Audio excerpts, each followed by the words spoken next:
Thousands of people have gathered in the U.S. state of Kentucky for the funeral service of boxing legend Muhammad Ali. A traditional Muslim funeral service for the late boxing legend began in his hometown of Louisville. People from across the world are still on their way to Muhammad Ali's hometown to pay their respects, and his body will be laid to rest on Friday, with many high-ranking officials expected to arrive for the final goodbye. Muhammad Ali died of septic shock in Arizona at the age of 74. And we're joined out of Washington for more on the story by Dr. Randy Short, human rights and political activist. Dr. Short, back when he was a young boxer, a young champion, I should change that to, can you tell me how the system at that time perceived Muhammad Ali's anti-establishment sentiments?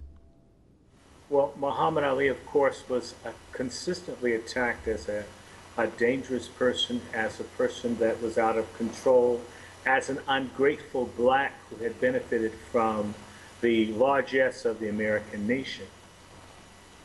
Right, because at that time, what the establishment basically wanted African Americans, just the ones that were prosperous and successful, to keep their heads down and not go against the system. Is that true?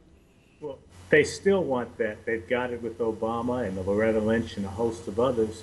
The other thing that they didn't like was that Muhammad Ali insisted on his belief in Allah as a Muslim being respected.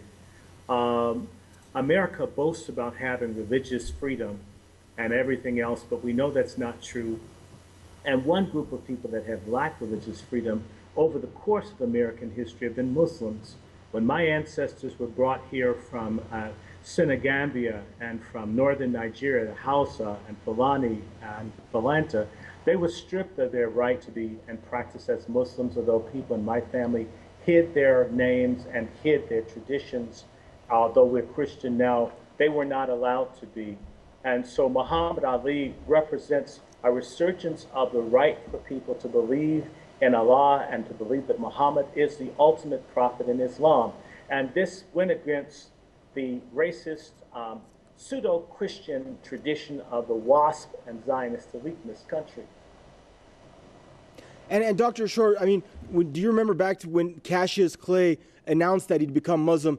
How did the press, or how did Washington change its attitude towards Muhammad Ali at that point? I wasn't living. I remember Muhammad Ali from the age of 3, maybe 1968. But I can recall when Muhammad Ali had refused to serve in the military, that he was vilified as anti-American, as a traitor, as an example of an ingrate black radical that didn't have the right to have anything. There was deep hatred of him and the larger Muslim movement and blacks in general, because African Americans were the speartip of being against the war that took the lives of 6 million people in Southeast Asia. So Muhammad Ali was deeply hated and was vilified, and people said a lot of ugly things. If you were for Muhammad Ali, which the African American community was for, we were seen as not being loyal to our country, but what did we care? And the same establishment that, it's funny that you just mentioned that stripped him of his boxing license and sends him to prison, are actually vindicating him now, saying that he was very courageous for having the views that he had and the positions that he took.